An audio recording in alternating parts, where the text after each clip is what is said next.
श्री गणेशाय नमः। वेद पुरुषाय नमः। वासुदेवाय नमः। सचिदानंद रूपाय विश्वोत्पत्त्यादिहेतवे तापत्रय विनाशाय श्री कृष्णाय वयम नमः।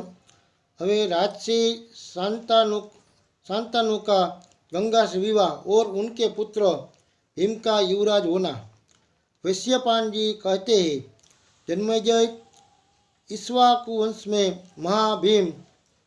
महाभीष नाम के एक राजा थे। वे बड़े सत्यनिष्ठ एवं सच्चे और वीर थे। उन्होंने बड़े बड़े अश्वमेघ और राजसु यज्ञ करके स्वर्ग प्राप्त किया। एक दिन बहुत से देवता और राजसी, जिनमें भीष्म भी थे, ब्रह्मा जी की सेवा में उपस्थित थे। उस समय श्री गंगा जी भी वही आई। वायु ने उनके श्वेत वस्त्रों को शरीर पर से कुछ खिसका दिया। तब वहाँ उपस्थित सभी लोगों ने अपने आंखों नीची कर ली, परंतु राजसी महाभीष उन्हें निशंक देखते रहे। तब ब्रह्मा जी ने कहा, महाभीष, अब तुम मृत्युलोक में जाओ। जिस गंगा को तुम देखते रहे हो वह तुम्हारा अप्रिय करेंगी, और तुम जब उस पर क्रोध करोगे तब इस शाप से मुक्त हो जाओगे। महाभीष ने ब्रह्मचारी ब्रह्मा जी की आज्ञा शिरोधार्य कर यह निश्चय किया है कि मैं पूर्ववंशी राजा प्रतीप का पुत्र बनूं। गंगा जी जब वहाँ से लौटी तब रास्ते में वसुओं से उनकी भेंट हुई। वे भी शर्मिष्ठ के शाप से श्रीहीन हो रही थे। उन्हें वह श्राप हो चुका था कि तुम लोग मनुष्य योनि में जन्म लो। गंगा जी ने उससे बातचीत करने के बाद यह स्वीकार कर लिया है कि मैं तुम लोगों को अपने गर्भ में धारण करूंगी और तत्काल मनुष्य योनि से मुक्त कर दूंगी।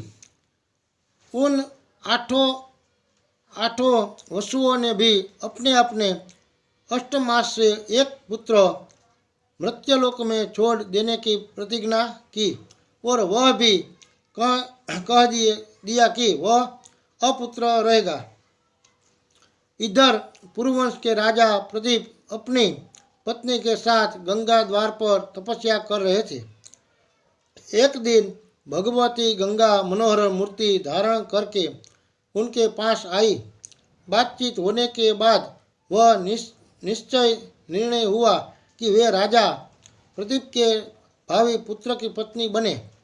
गंगा जी ने प्रदीप की बात स्वीकार कर ली और राजा प्रदीप ने अपनी पत्नी के सहित पुत्र प्राप्ति के लिए बड़ी तपस्या की।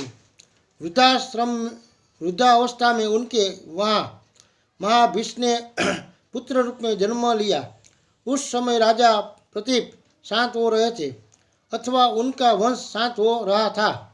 ऐसी अवस्था में सतानन होने के कारण उनका नाम शांतनु पड़ा। जब शांतनु जवान हुए तब पिता ने उसके कहा कि तुम्हारे पास एक दिव्य स्त्री पुत्र की अभिलाषा से आवेगी। तुम उनकी कोई जांच पड़ताल मत करना। वह जो कुछ करे उससे कुछ कहना मत। ऐसा कहकर उन्होंने अपने पुत्र शांतनु को राजगद्दी पर बैठाया और स्वयं वन में चले गए। एक बार राजसी शांतनु शिकार खेलते खेलते गंगा तट पर जा पहुँचे। उन्होंने वहाँ एक परम सुंदरी स्त्री देखी। वह दूसरी लक्ष्मी के समान जान पड़ती थी। उनकी रूप संपत्ति देखकर शांतनु विस्मित हो गए। सारे शरीर में रोमांच हो आया। इस प्रकार देखने लगे मानो नेत्रों से पी जाएंगे। इस दिव्य स्त्री के मन में भी उनके प्रति प्रेम उमड़ आया। शांतनु ने उसका परिचय पूछते हुए याचना की कि तुम मुझे पति रूप में स्वीकार कर लो। देवी ने कहा, राजन, मुझे आपकी रानी होना स्वीकार है। शर्त यह है कि मैं अच्छा बुरा जो कुछ करूं, आप मुझे रोकेंगे नहीं, कुछ कहिएगा भी मत। जब तक आप मेरी यह शर्त पूरी करेंगे तब तक मैं आपके पास रहूंगी। जिस दिन आप मुझे रोकेंगे या लड़ी बात कहेंगे, उसी दिन मैं आपको छोड़कर चली जाऊंगी। राजा ने उसकी बात स्वीकार कर ली। गंगा देवी को बड़ी प्रसन्नता हुई। राजा ने भी कुछ पूछताछ नहीं की। राजसी शांतनु गंगा जी के शील, सदाचार, रूप, सौंदर्य, उदारता आदि सद्गुण और सेवा से बहुत ही आनंदित हुए। वे गंगा देवी के साथ इस प्रकार आज तक हो गए कि उन्हें बहुत से वर्ष बीत जाने का पता तक नहीं चला। अब तक गंगा जी के गर्भ से 7 पुत्र उत्पन्न हो चुके थे, परंतु जो ही पुत्र होता त्यों ही गंगा जी, मैं तेरी प्रसन्नता का कार्य करती हूँ, ऐसा कहकर उसे गंगा की धार में डाल देती थी। राजा शांतनु को यह बात बहुत अप्रिय मालूम होती, परंतु वे इस भय से कुछ बोलते नहीं कि कहीं वह मुझे छोड़कर चली न जाए। 7 पुत्रों की यही गति हुई। 8वां पुत्र होने पर भी वे इस हंस रही थी। राजा शांतनु को इससे बड़ा दुख हुआ और उनके मन में यह इच्छा हुई कि वह पुत्र मुझे मिल जाए। उन्होंने कहा, अरे तू कौन? किसी की पुत्री है, इन बच्चों को क्यों मार डालती है? अरे पुत्रग्नि, यह तो महान पाप है। गंगा देवी ने कहा, ओ पुत्र के इच्छुक, लो मैं तुम्हारे इस लाडले को नहीं मारती। अब शर्त के अनुसार मेरा यहाँ रहना नहीं हो सकता। देखो, मैं धनु की कन्या गंगा हूँ। बड़े बड़े महर्षि मेरा सेवन करते हैं। देवताओं की कार्य सिद्धि के लिए ही मैं तुम्हारे पास इतने दिनों तक रही। मेरे ये 8 पुत्र अष्टवसु है। वशिष्ठी ने साप से इन्हें मनुष्य योनि में जन्म लेना पड़ा था। उन्हें मनुष्य लोक में तुम्हारे जैसे पिता और मेरी जैसी माँ नहीं मिल सकती थी। वसुओं के पिता होने के कारण तुम्हें अक्षय लोक मिलेंगे। मैंने उन्हें तुरंत मुक्त कर देने की प्रतिज्ञा कर ली थी, इसी से ऐसा किया। अब वे शाप से मुक्त हो गए। मैं जा रही हूँ। यह पुत्र वसुओं का अष्टमास है, उसकी तुम रक्षा करो। शांतनु को यह बात बहुत अप्रिय मालूम होती, परंतु वे इस भय से कुछ बोलते नहीं कि कहीं वह मुझे छोड़कर चली न जाए। 7 पुत्रों की यही गति हुई। 8वां पुत्र होने पर भी वे इस हंस रही थी। राजा शांतनु को इससे बड़ा दुख हुआ और उनके मन में यह इच्छा हुई कि वह पुत्र मुझे मिल जाए।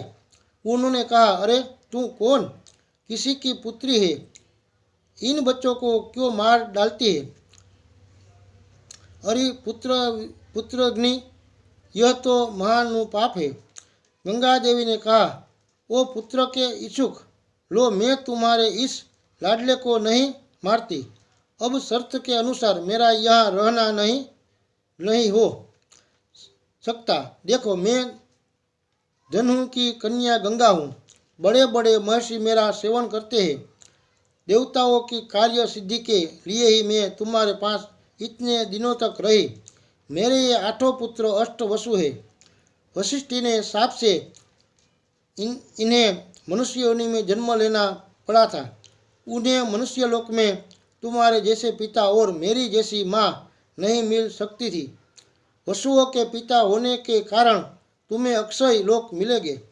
मैंने उन्हें तुरंत मुक्त कर देने की प्रतिज्ञा कर ली थी, इसी से ऐसा किया। अब वे शाप से मुक्त हो गए। मैं जा रही हूँ। यह पुत्र वसुओं का अष्टमास है, उसकी तुम रक्षा करो। शांतनु के कहा, वशिष्ठ ऋषि कौन थे? उन्होंने वसुओं को श्राप क्यों दिया? इस शिशु ने ऐसा कौन सा कर्म किया कि है जिससे वह मनुष्य लोक में रहेगा? वसुओं ने मनुष्य योनि में जन्म ही क्यों लिया? ये अब सब बातें मुझे सुन बताओ। गंगा देवी ने कहा, विश्वविख्यात वशिष्ठ मुनि वरुणों के पुत्र है। मेरु पर्वत के पास ही उनका बड़ा पवित्र, सुंदर और सुखकर आश्रम है। वे वही तपस्या करते हैं। कामधेनु की पुत्री नंदिनी उन्हें यज्ञ का भविष्य देने के लिए वही रही है। एक बार पृथु आदि वसु अपनी पत्नियों के साथ उस वन में आए। एक वसु पत्नी की दृष्टि समस्त कामनाओं को पूर्ण करने वाली नंदिनी पर पड़ गई। उसने उसे अपने पति ध्यो नामक वसु को दिखाया। वसु ने कहा, प्रिय, यह सर्वोत्तम गौ वशिष्ठ मुनि की है। यदि कोई मनुष्य इसका दूध पी ले तो 10,000 वर्ष तक जीवित और जवान रहे। वसु पत्नी ने कहा, मैं अपनी सखियों के लिए यह गाय चाहती हूँ। तुम इसे हर ले चलो। अपनी पत्नी की बात मानकर ध्यो ने अपने भाइयों को बुलाया और वह गौ हर ले गए। वसु को इस समय इस बात का ध्यान ही न रहा कि ऋषि बड़े तपस्वी हैं और वे हमें श्राप देकर देवयोनि से युद्ध कर सकते हैं। जब महर्षि वशिष्ठ फल फूल लेकर अपने आश्रम पर लौटे तब सारे वन में ढूंढने पर भी उन्हें अपनी सवंसा गौ नंदिनी न मिली। उन्होंने दिव्य दृष्टि से देखकर वसुओं को श्राप दिया। वसुओं ने मेरी गाय हर ली है, इसलिए मनुष्य योनि में उनका जन्म होगा। जब परम तपस्वी और प्रभावशाली ब्रह्मर्षि वशिष्ठ ने वसुओं को श्राप दे दिया और उन्हें यह बात मालूम हुई तब वे उन्हें प्रसन्न करने के लिए नंदिनी सहित उनके आश्रम पर आए। वशिष्ठ ने कहा और अब तो एक वर्ष में ही मनुष्य योनि से छुटकारा पा जाएगा, परंतु यह धो नामक वसु अपना कर्म भोगने के लिए बहुत दिनों तक मृत्युलोक में रहेगा। मेरे मुंह से निकली बात कभी झूठी नहीं हो सकती। वह वसु भी मृत्युलोक में सतानंद उत्पन्न नहीं करेगा, साथ ही अपने पिता की प्रसन्नता और भलाई के लिए श्री समागम का भी त्याग कर देगा। वशिष्ठ की बात सुनकर सब के सब मेरे पास आए और यह प्रार्थना की कि हमें जन्म लेते हुए तुम अपने जल में फेंक देना। मैंने स्वीकार कर लिया और वैसा ही किया। यह अंतिम शिशु वही धो नामक वसु है। यह चिरकाल तक मनुष्यलोक में रहेगा। वह कहकर गंगा जी उस कुमार के साथ ही अंतर्ध्यान हो गई। जन्मेजय राजा शांतनु बड़े मेघवी, धर्मात्मा और सत्यनिष्ठ थे। बड़े बड़े देवर्षि और राजसी उनका सत्कार करते थे। इंद्रिय निग्रह, दान, क्षमा, ज्ञान, संकोच, धैर्य और तेज उनके स्वाभाविक रूप से विद्यमान थे। वे धर्म नीति तथा अर्थनीति में निपुण थे। वे केवल भरतवंश के ही नहीं, सारी प्रजा के एकमात्र रक्षक थे। उनका चरित्र देखकर सब लोगों ने यही निश्चय किया कि काम और अर्थ से बढ़कर धर्म ही है। उन दिनों धार्मिकता में सबसे बड़ा चढ़कर वे ही थे। प्रजा का शोक, भय और बाधा मिट गई। सब सुख की नींद सोते और जागते उनके तेजस्वी शासन से प्रभावित होकर दूसरे समाज राजा भी यज्ञ, दान आदि में तत्पर रहते थे। वर्णाश्रम धर्म की उत्तरोत्तर वृद्धि होने लगी। क्षत्रिय ब्राह्मणों की सेवा करते, वैश्य क्षत्रिय के अनुगामी रहते और शूद्र ब्राह्मण क्षत्रिय तथा वैश्यों की प्रेम से सेवा करते। उनकी राजधानी थी हस्तिनापुर। वहीं से वे सारी पृथ्वी का शासन करते थे। उनके राजत्व काल में पशु, शुकर, हरिण और पक्षियों युक्त को कोई भी नहीं मार सकता था। उनके राज्य में ब्राह्मणों की प्रधानता थी और वे स्वयं बड़ी विनय के साथ राग और द्वेष से रहित होकर प्रजा का पालन शासन करते थे। देवता, ऋषि और पितरों के यज्ञ के लिए उद्योग होता रहता था। राजा शांतनु, दुखी, अनाथ और पशु पक्षी सभी प्राणियों की रक्षा करते थे।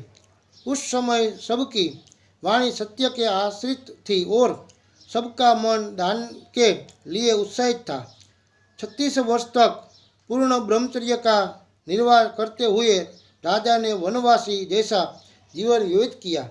एक दिन राजा शांतनु गंगा नदी के तट पर विचर रहे थे। उन्होंने देखा कि गंगा जी में बहुत थोड़ा जल रह गया है। वे बड़े विस्मित और चिंतित हुए कि आज देवनंदी गंगा बह क्यों नहीं रही है। आगे बढ़कर उन्होंने खोज की। तब पता चला कि एक बड़ा मनस्वी, सुंदर और विशालकाय कुमार दिव्य अस्त्रों का अभ्यास कर रहा है। धार्मिकता में सबसे बड़ा चढ़कर वे ही थे। प्रजा का शोक, भय और बाधा मिट गई। सब सुख की नींद सोते और जागते उनके तेजस्वी शासन से प्रभावित होकर दूसरे समाज राजा भी यज्ञ, दान आदि में तत्पर रहते थे। वर्णाश्रम धर्म की उत्तरोत्तर वृद्धि होने लगी। क्षत्रिय ब्राह्मणों की सेवा करते, वैश्य क्षत्रिय के अनुगामी रहते और शूद्र ब्राह्मण क्षत्रिय तथा वैश्यों की प्रेम से सेवा करते। उनकी राजधानी थी हस्तिनापुर। वहीं से वे सारी पृथ्वी का शासन करते थे। उनके राजत्व काल में पशु, शुकर, हरिण और पक्षियों युक्त को कोई भी नहीं मार सकता था। उनके राज्य में ब्राह्मणों की प्रधानता थी और वे स्वयं बड़ी विनय के साथ राग और द्वेष से रहित होकर प्रजा का पालन शासन करते थे। देवता, ऋषि और पितरों के यज्ञ के लिए उद्योग होता रहता था। राजा शांतनु, दुखी, अनाथ और पशु पक्षी सभी प्राणियों की रक्षा करते थे। उस समय सबकी वाणी सत्य के आश्रित थी और सबका मन दान के लिए उत्साहित था। 36 वर्ष तक पूर्ण ब्रह्मचर्य का निर्वाह करते हुए राजा ने वनवासी जैसा जीवन व्यतीत किया। एक दिन राजा शांतनु गंगा नदी के तट पर विचर रहे थे। उन्होंने देखा कि गंगा जी में बहुत थोड़ा जल रह गया है। वे बड़े विस्मित और चिंतित हुए कि आज देवनंदी गंगा बह क्यों नहीं रही है। आगे बढ़कर उन्होंने खोज की। तब पता चला कि एक बड़ा मनस्वी, सुंदर और विशालकाय कुमार दिव्य अस्त्रों का अभ्यास कर रहा है और उसने अपने बाणों के प्रभाव से गंगा की धारा रोक दी है। यह अलौकिक कर्म देखकर वे अद्वितीय विस्मित हो गए। उन्होंने अपने पुत्र को पैदा होने के समय ही देखा था, इसीलिए पहचान नहीं सके। उस कुमार ने राजसी शांतनु को माया से मोहित कर दिया और स्वयं अंतर्ध्यान हो गया। अब राजसी शांतनु ने गंगा जी से कहा कि उस कुमार को दिखाओ। गंगा जी सुंदर रूप धारण करके अपने पुत्र का दाहिना हाथ पकड़े उनके सामने आई। उनका अनुपम सौंदर्य, दिव्य आभूषण और नीलमर वस्त्र देखकर राजसी शांतनु उन्हें पहचान न सके। गंगा जी ने कहा कि महाराज, यह आपका 8वां पुत्र है जो मुझसे पैदा हुआ था। आप इसे स्वीकार कीजिए और अपनी राजधानी में ले जाइए। इसने वशिष्ठ ऋषि से सांगोपांग वेदों का अध्ययन कर लिया है। अस्त्रों का अभ्यास पूरा हो चुका है। यह श्रेष्ठ धनुर्धर युद्ध में देवराज इंद्र के समान है। देवता और असुर सभी इसकी सम्मान करते हैं। दैत्य गुरु शुक्राचार्य और देवगुरु बृहस्पति जो कुछ जानते हैं वह सब इसे मालूम है। स्वयं भगवान परशुराम को जिन शास्त्रों का ज्ञान है उन्हें भी यह जानता है। आप इस धर्मानर्थ निपुण धनुर्धर वीर को अपनी राजधानी में ले जाइए। मैं इसे सौंप रही हूँ। राशि शांतनु अपने पुत्र को राजधानी में लाकर बहुत खुशी हुई और शीघ्र ही उसे युवराज पद पर अभिषिक्त कर दिया। गंगानंदन देवव्रत ने अपने शील और सदाचार से सारे देश को प्रसन्न कर लिया। इस प्रकार बड़े आनंद से 4 वर्ष और बीत गए।